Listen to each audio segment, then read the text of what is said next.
દર્શક મિત્રો, મહામંથન મંતવ્ય ન્યૂઝમાં આપનું સ્વાગત છે। ગઈકાલે ગાંધીનગર જિલ્લાના દહેગામ તાલુકાના બારિયા ગામમાં ભારતીય જનતા પાર્ટીના નેતાઓ પ્રચાર માટે ત્યાં પહોંચ્યા હતા। આ દરમિયાન માલધારી સમાજના યુવકો દ્વારા તેમને અટકાવવામાં આવ્યા, તેમનો વિરોધ નોંધાવવામાં આવ્યો ને હવે ચૂંટણી આવી છે તો તમે મેદાનમાં દેખાઈ રહ્યા છો, ગામની મુલાકાત લઈ રહ્યો છો।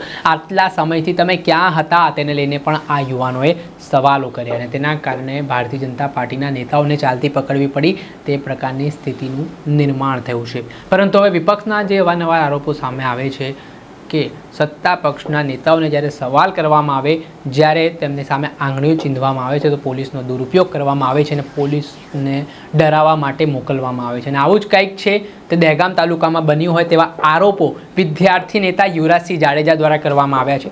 યુવરાજસિંહ જાડેજાના આરોપ છે કે માલધારી યુવાનોને પોલીસ દ્વારા ધમકાવવામાં આવ્યા। પોલીસ તે ગામમાં પહોંચી જે યુવકોએ વિરોધ નોંધાવ્યો તેમના પરિવારોને ધાકધમકી આપી ને તેના જ કારણે મામલો ગરમાયો છે। આ ઘટના બાદ યુવરાજસિંહ કહી રહ્યા છે કે જ્યાં દહેગામમાં બેફામપણે દારૂ વેચાઈ રહ્યો છે, ડ્રગ્સના જે વ્યસન ચાલી રહ્યા છે તેવા અલગ અલગ બાબતો જે દહેગામમાં કાયદોની વ્યવસ્થાને નુકસાન પહોંચાડે તેવી સામે આવી રહી છે। અસામાજિક તત્વો બેફામ છે તો ત્યાં પોલીસ કેમ આવી હિંમત નથી દેખાઈ રહી, તેમ કેમ આ દારૂના ધંધાઓ કે ડ્રગ્સનું જે વેચાણ છે બંધ નથી થઈ રહ્યો ને સામાન્ય જનતા ઉપર જ કેમ આ પ્રકારે પોલીસ છે તે આક્રમકતાથી વર્તી રહી છે તેને લઈને તેમણે શું કહ્યું તે સાંભળો।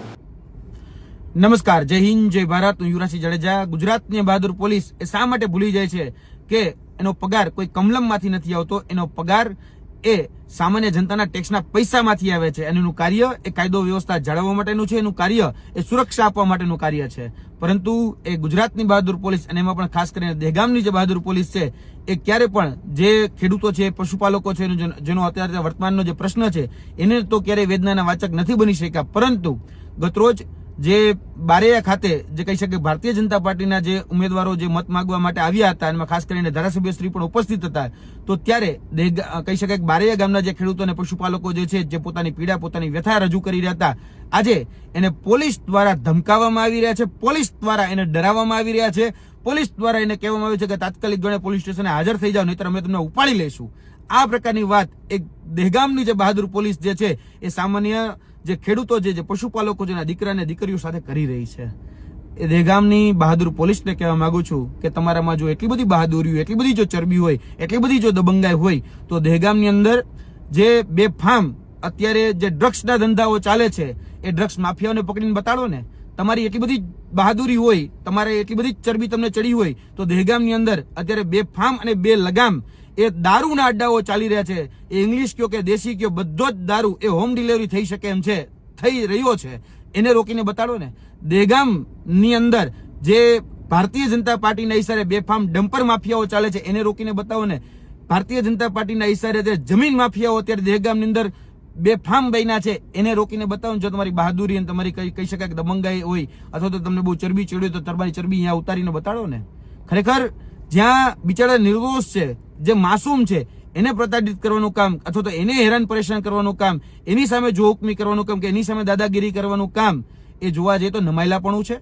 અને તમે જે ભારતીય જનતા પાર્ટીનો હાથો બની અથવા તો ભારતીય જનતા પાર્ટીની જે દલાલી કરી રહ્યા છો એ મહેરબાની કરીને આ બંધ કરો અને તમારું કાર્ય જે છે એ સેવા અને સુરક્ષાનું કાર્ય છે, તમારું કાર્ય રક્ષણ આપવાનું કાર્ય છે।